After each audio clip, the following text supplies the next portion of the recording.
رمضان کی رحمت والی ہوائیں رجب اور شعبان ہی سے چلنا شروع ہو جاتی ہیں، اسی لیے اللہ تعالیٰ نے شب معراج بھی رکھا اور شب برات کی دولت بھی عطا فرمائی ہے۔ رمضان کے آنے سے مہینہ پہلے معراج کی مناسبت سے جوڑا جاتا ہے اور 15 دن پہلے شب برات کی نسبت پر لوگوں کی روحوں کو جھنجھوڑا جاتا ہے، لوگوں کو مسجدوں کا عادی بنایا جاتا ہے اور انہیں دین کی بات سنانے کے لیے ایک رات جاگ کر عبادت کر کے اللہ تعالیٰ کے رضا حاصل کرنے کے لیے، قرب حاصل کرنے کے لیے تیار کیا جاتا ہے۔ اسی لیے آنے والا جو اتوار ہے 25 تاریخ کو، اتوار کے دن رات عشاء کی نماز کے بعد شب برات کی نسبت کے اوپر اس کی فضائل کیا ہیں، اس کی خوبیاں کیا ہے، اللہ تعالیٰ کیسے اپنے بندوں کو جہنم سے آزاد فرمانے کے فیصلے فرماتے ہیں، یہ تفصیلات تو انشاءاللہ شب برات کے دن یعنی 25 تاریخ اتوار کے دن رات عشاء کی نماز کے بعد بیان ہوں گے۔ آج جیسا کہ آپ حضرات کے علم میں ہے کہ ہمارے بیان کا جو موضوع ہے کہ وہ کون سے گناہ ہیں کہ جن گناہوں کی وجہ سے اللہ تعالیٰ شب برات میں بندے کی مغفرت نہیں کرتے۔ وہ کون سے گناہ ہیں؟ جاننا اس لیے تاکہ جب جانیں گے تو اس گناہ کو چھوڑنا آسان ہوگا۔ اگر جانیں گے ہی نہیں، معلوم ہی نہیں ہوگا کہ کن لوگوں کو اللہ تعالیٰ نے اپنے رحمت سے دور کر کے رکھا ہے، کہیں ایسا نہ ہو کہ شب برات آئے اور گزر جائے، شب قدر آئے اور گزر جائے، رمضان آئے اور گزر جائے اور آدمی کی مغفرت ہی نہیں ہوئی ہے، وہ نماز بھی پڑھ رہا ہے، روزہ بھی رکھ رہا ہے، زکوٰۃ بھی دے رہا ہے، اچھے کام بھی کر رہا ہے، یہ سب اپنی جگہ، نماز پڑھنا اپنی جگہ، روزہ رکھنا اپنی جگہ، زکوٰۃ صدقات خیرات نکالنا اپنی جگہ، لیکن اگر وہ ان گناہوں میں مبتلا ہے کہ جن گناہوں کے رہنے سے بندے کی مغفرت نہیں ہوتی ہے، تو پھر نماز بھی پڑھ رہا ہے، اس گناہ کی وجہ سے مغفرت بھی نہیں ہو رہی، روزہ بھی رکھ رہا ہے، اس گناہ کی وجہ سے مغفرت نہیں ہو رہی ہے، رمضان میں نیکیاں بھی کر رہا ہے، سحری افطار تراویح قرآن بھی پڑھ رہا ہے، لیکن وہ گناہ زندگی میں ہے جس کی وجہ سے اس کی مغفرت ہی نہیں ہو رہی ہے، تو یہ کتنی بڑی بدنصیبی کی بات ہے۔ اس لیے مناسب سمجھا گیا کہ شب برات سے پہلے والے جمعے ہی کو وہ گناہوں کی لسٹ آپ کو بتائی جائے، تاکہ اس کو بولنے اور سننے کے بعد اگر خدا نخواستہ میرے اندر، ہمارے اندر، معاشرے میں اگر وہ برائیاں ہیں، وہ گناہ ہیں، اگر کسی کی لائف میں اگر وہ گناہ پائے جاتے ہیں تو اس رات کے آنے سے پہلے ہی توبہ کر لیں۔ توبہ کرنے کے لیے کسی انسان کے سامنے جھکنے کی ضرورت نہیں ہے، اللہ کے سامنے جھکنے کی ضرورت ہے، اللہ کے حکم کے آگے جھکنے کی ضرورت ہے اور دل کے اندر سچی تڑپ پیدا کرنے کی ضرورت ہے۔ اس لیے ارادہ کریں، نیت کریں کہ اللہ تعالیٰ ہمیں ان گناہوں سے بچنے کی توفیق عطا فرمائے۔ اب ہر گناہ ایسا ہے کہ اگر ہر گناہ ایک جمعے کا ٹاپک ہو سکتا ہے، اتنی تفصیلات اس کے اندر ہے، اتنی باتیں اس کے اندر ہے، اتنی وضاحتیں اس کے اندر ہے، ہر گناہ جمعے کا ایک ٹاپک بن سکتا ہے۔ اب جمعے کے دن آدھے گھنٹے میں اتنے سارے گناہ جو احادیث کے اندر بیان کیے گئے ہیں، کوشش کریں گے کہ اشارے اشارے میں ان تمام گناہوں کو آپ حضرات کو پہلے ایک ہیڈنگ کے طور پر سنائیں، پہلے ہیڈنگ کے طور پر وہ تمام گناہ بتائیں گے، اور پھر اس کے بعد میں ان گناہوں میں جو زیادہ سخت ترین گناہ ہیں ان گناہوں کی تھوڑی سی ڈیٹیلز آپ کے سامنے پیش کرنے کی کوشش کریں گے۔ اللہ تعالیٰ وقت کے اندر برکت عطا فرمائے اور ہم سب کو ان باتوں کو سمجھنے کی توفیق عطا فرمائے۔ یہ گناہ کسی ایک حدیث کے اندر بیان نہیں کیے گئے، مختلف احادیث میں، چند احادیث میں، کسی حدیث میں 4 گناہ بیان کیے گئے، پھر کسی حدیث کے اندر 2 گناہ بیان کیے گئے، کسی کے اندر کچھ، کسی کے اندر کچھ۔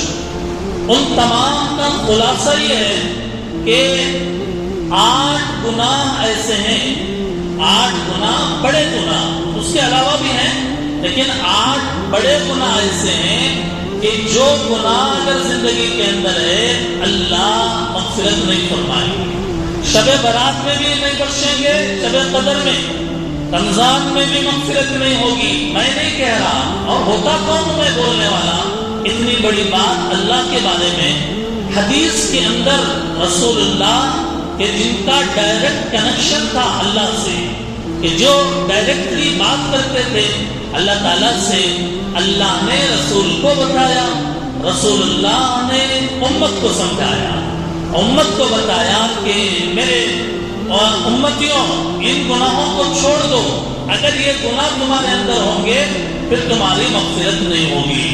ایسے 8 گناہ پہلے ہیڈنگ کے طور پر میں عرض کر رہا ہوں۔ سب سے پہلا گناہ شرک ہے، شرک۔ دوسرا گناہ کینہ، دل کے اندر دوسرے کا کینہ پالنا، یہ گناہ دوسرا۔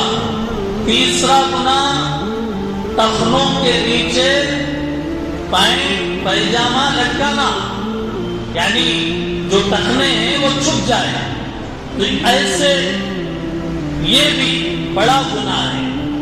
اور چوتھے والدین کی نافرمانی، والدین کی نافرمانی، 4 گناہ ہو گئے۔ 5واں گناہ ناحق کسی کا مرڈر کرنا، کسی کا قتل کرنا، یہ 5واں گناہ ہے۔ 6واں گناہ رشتے ناطے توڑنا، رشتے ناطے توڑنا۔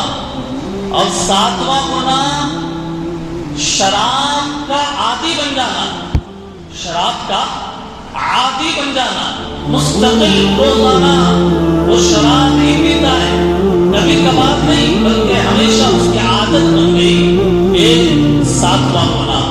اور 8واں گناہ ہے بدکاری، زناکاری کرنا، بدکاری، زناکاری کرنا۔ یہ 8 گناہ ہیں کہ یہ 8 گناہوں کو آدمی کو چھوڑ دینا چاہیے۔ اگر اللہ نے پہلے سے چھوڑے رکھا ہے ان گناہوں میں سے، ہم کسی کے مرتکب نہیں ہیں، اللہ کا شکر ادا کریں اور کہیں کہ اللہ آپ نے جو کنڈیشن لگائی، آپ نے جو کنڈیشن لگائی، ان گناہوں کو چھوڑ کر میرے پاس آؤ، میں معاف کروں گا۔ اے اللہ ہم پہلے ہی سے چھوڑے ہوئے ہیں، مولا ہم آ گئے ہیں آپ کے در پہ، قبول فرما لیجیے اور مغفرت فرما لیجیے۔ اور اگر ان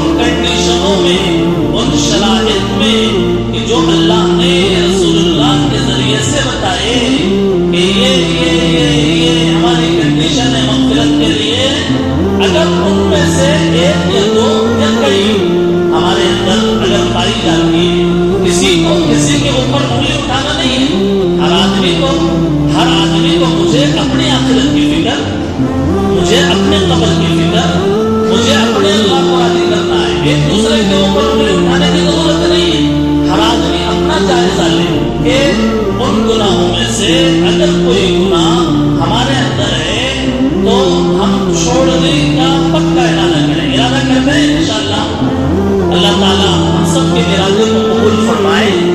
محترم بزرگوں، ان گناہوں میں سے خطرناک گناہ شرک ہے۔ شرک کس کو کہتے ہیں؟ شرک کہتے ہیں اللہ کے ساتھ غیر کو شریک کرنا، اللہ کے ساتھ غیر کو شریک کرنا۔ ایک مالک نہیں بلکہ دو مالک، زمین و آسمان کے ایک مالک نہیں ماننا بلکہ کیا بولنا؟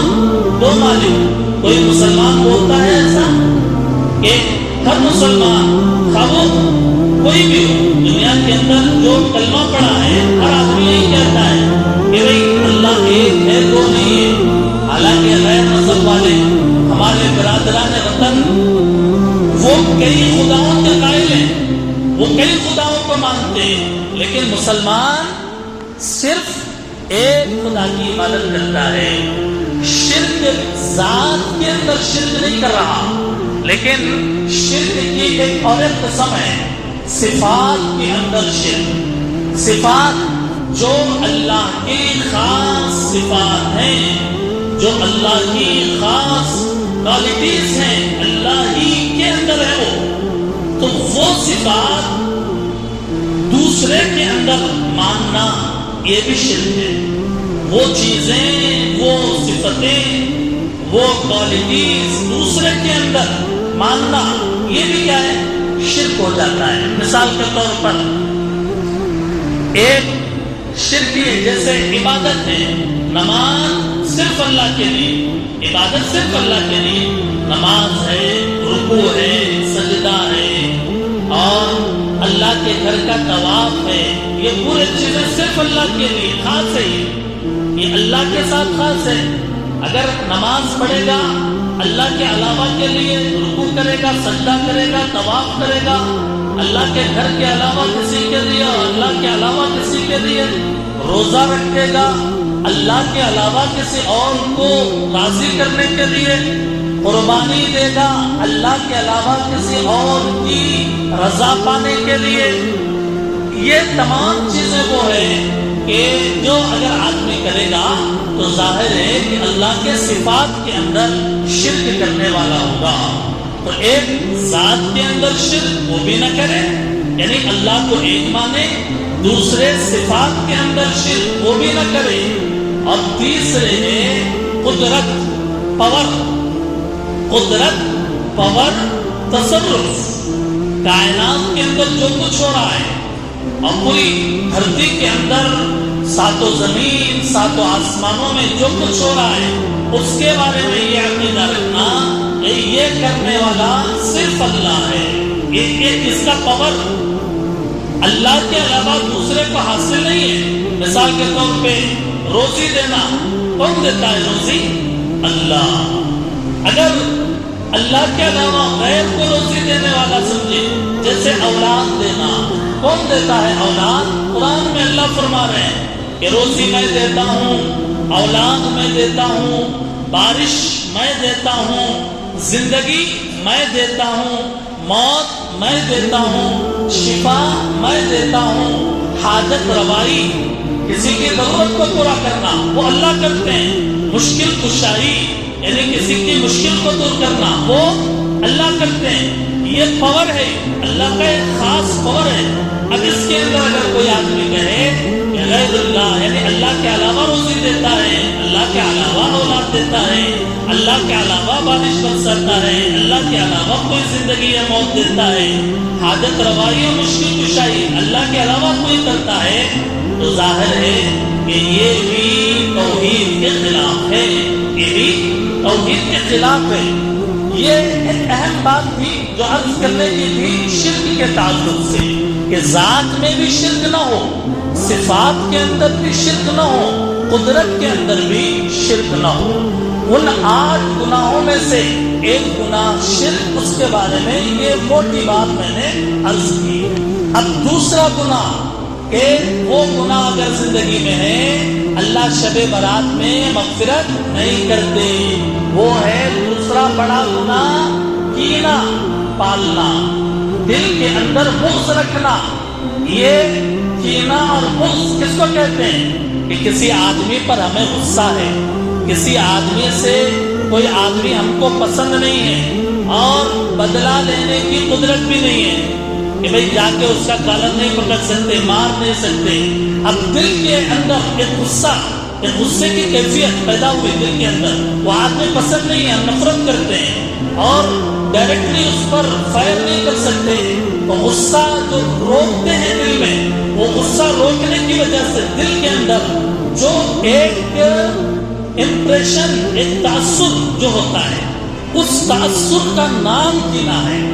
دل کے اندر وہ جو کیفیت ہے غصہ روکنے کی وجہ سے دل کے اندر پیدا ہو رہی ہے، اس کو کہتے ہیں یہ کینہ ہے۔ یہ اس سے بہت سارے گناہ ہوتے ہیں۔ اب جب کینہ دل میں ہوگا غیبت بھی ہوگی اس کی، جب اس کے کینہ دل کے اندر ہوگا حسد بھی ہوگا اس سے، یعنی جلنا بھی ہوگا۔ جب دل کے اندر اس کے بارے میں کینہ ہوگا تو اس کے نقصان کرنے کو جی چاہے گا، اور دل کے اندر وہ کینہ ہوگا تو خیال اس کو اگر کوئی نقصان ہوا تو دل میں خوشی ہوتی ہے، ہاں یہ اس کی میری نہیں بنتی۔ اب دل میں کینہ ہے، اس کو کوئی نقصان ہوا، علامت یہ ہے کینے کی کہ اس کو اگر کوئی نقصان ہوا تو خوشی ہو رہی ہے، ہاں اس کے ساتھ ایسا ہی ہونا چاہیے تھا۔ یہ ہے کینہ۔ تو اس لیے اس کینے کی صفت کو چھوڑنا چاہیے۔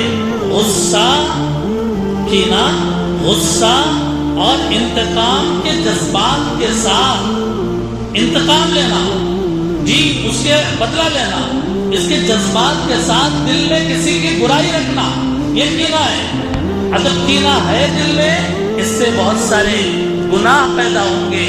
تو اس لیے کینے کو چھوڑنا چاہیے، کینے کو دور کر دینا چاہیے۔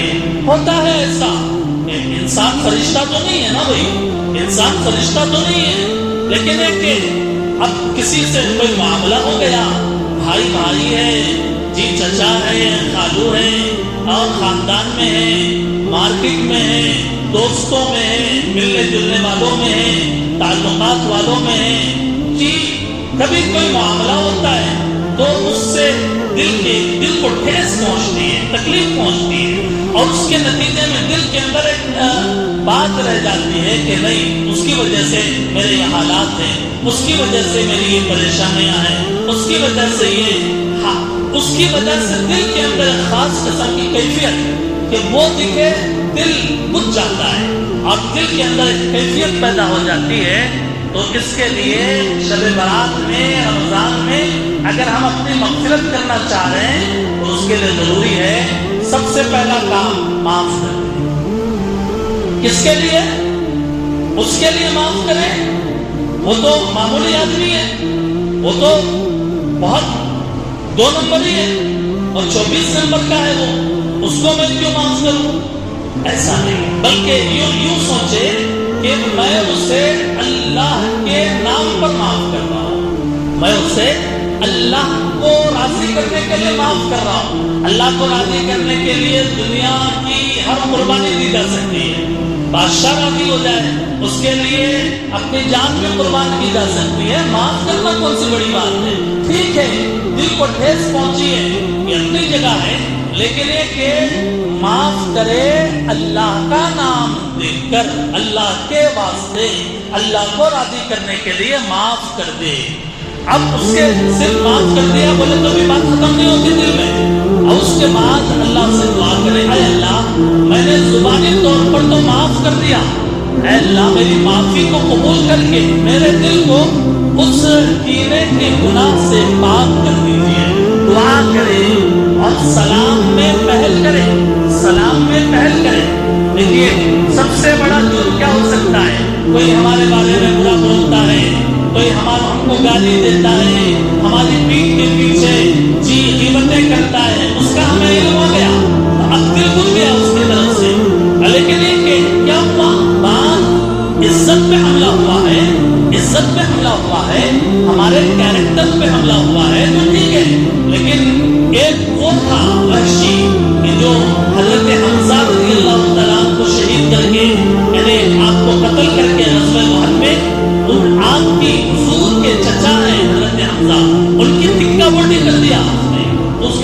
ٹکڑے ہو گئے حضرت حمزہ کے. حضور علیہ السلام نے جب دیکھا تو انتہائی غصے میں آ گئے, اور لیکن اللہ نے وحی نازل فرمائی تو اللہ کے نبی نے اپنے چچا کے قتل کرنے والے کو معاف کر دیا, اور وحشی کو بلا کر کہا کہ میں نے تو تجھے معاف کر دیا ہے, لیکن اے وحشی تجھے جب دیکھتا ہوں تو مجھے میرے چچا یاد آ جاتے ہیں, تو میرے سامنے مت آیا کر. وحشی سے کہا تم میرے نظروں میں مت آیا کر, تم پیچھے رہ جایا کر, تاکہ جب میں تجھے دیکھوں تو میرے چچا مجھے یاد آ جائے, میرے دل کے اندر تیرے بارے میں کچھ خیال آئے. اللہ کے نبی نے اپنے چچا کے قاتل کو معاف کر دیا. حضور علیہ السلام کو مکے کی زمین کے اوپر کیا کچھ نہیں کیا گیا, کیا کچھ آپ کو ستایا نہیں گیا, کتنے جو ہے گالیاں دی گئی, کتنا کہا گیا حضور کے بارے میں, ہمارے نبی کے بارے میں. جادوگر ہے کہا, کاہن ہے کہا, یہ بہکے ہوئے انسان ہے کہا, گمراہ ہے, گڑبڑ انسان ہے کہا. کون سی وہ بات تھی جو ہمارے نبی کو نہیں کہی گئی؟ کون سا وہ ظلم تھا جو ہمارے نبی کے اوپر جو ظلم نہ کیا گیا؟ طائف کے جو ہے طائف کے سفر کے اندر آپ دیکھ لیجیے کہ کتنا کچھ آپ کو لہولہان کر کے آپ کے جسم سے خون بھی نکل پڑا, اور مکے کے اندر آپ کا کھانا پانی بند کر دیا گیا, آپ کا بیکاٹ کر دیا گیا. لیکن وہی 8-9 سال کے بعد جب مکہ فتح ہوا, حضور کافروں کے سر کے اوپر کھڑے کرتے اور پوچھا آج اللہ نے مکہ فتح کیا, آج بتاؤ تم کیا کہتے ہو, میں تمہارے ساتھ کیا سلوک کروں گا. کافروں نے بھی کہا آپ تو کریم ابن کریم ہیں, آپ شریف ہیں, اور شریف کے بیٹے ہیں, آپ معاف فرمائیں گے. حضور نے فرمایا اپنے جان کے دشمنوں کو, جنہوں نے ہمارے نبی کے بیٹیوں کو شہید کر دیا, ان کو, جنہوں نے ہمارے نبی کے چچا کو, خاندان والوں کو ستایا, ان کو. اللہ کے نبی نے کہا آج میں اعلان کرتا ہوں کہ آج میں نے تم سب کو معاف کر دیا, تم سب آزاد ہو. انتقام بدلہ ایک بائی کا نہیں لیا جائے گا. اور آپ کا یہ کہنا تھا, ایک صحابی نے کہا آج تو بدلے کا دن ہے. اللہ کے نبی نے کہا بدلے کا نہیں, آج تو رحم کا دن ہے, آج تو رحم کا دن ہے. یوسف کے بھائیوں نے یوسف کے ساتھ جو کہا وہی میں کہتا ہوں, یہ کہہ کر اعلان کیا لا تسریم علیکم اليوم انتم الطلقاء, تم سب کے سب آزاد ہو, آج میں نے تم کو معاف کر دیا. اتنا بڑا اعلان وقت کا پیغمبر کر رہا ہے, اور ہم اسی پیغمبر کے امتی ہیں. تو باتیں تو ہوتی ہیں, باتیں تو ہوتی ہیں, باتیں نہ ہوں گی تو کیا ہوگا؟ وہ جنگل تو نہیں ہے, بلکہ ایک شہر ہے, سوسائٹی ہے, خاندان ہے, معاشرہ ہے, سماج ہے, ایک دوسرے کے ساتھ معاملات ہیں, بات چیت ہوتی ہے. اس کے اندر کسی سے کوئی معاملہ اونچ نیچ ہو گیا تو اللہ کے واسطے معاف کرنا یہ جو ہے انتہائی ضروری ہے. تو اس لیے اللہ سے دعا کرنا چاہیے کہ ربنا اغفر لنا ولاخواننا الذين سبقونا بالایمان ولا تجعل في قلوبنا غلا للذین آمنوا ربنا انک رؤوف رحیم. اے اللہ ہمارے دلوں کو کینے سے پاک کر دیجیے, ہمارے دلوں کو کینے سے پاک کر دیجیے. ان 8 گناہوں میں جو گناہ بیان کیے گئے ہیں, 8 گناہ کہ جو اگر زندگی میں ہیں شب برات میں مغفرت نہیں ہوتی. سب سے بڑا گناہ شرک, دوسرا گناہ کینہ, اور تیسرا سب سے بڑا گناہ رشتے ناطے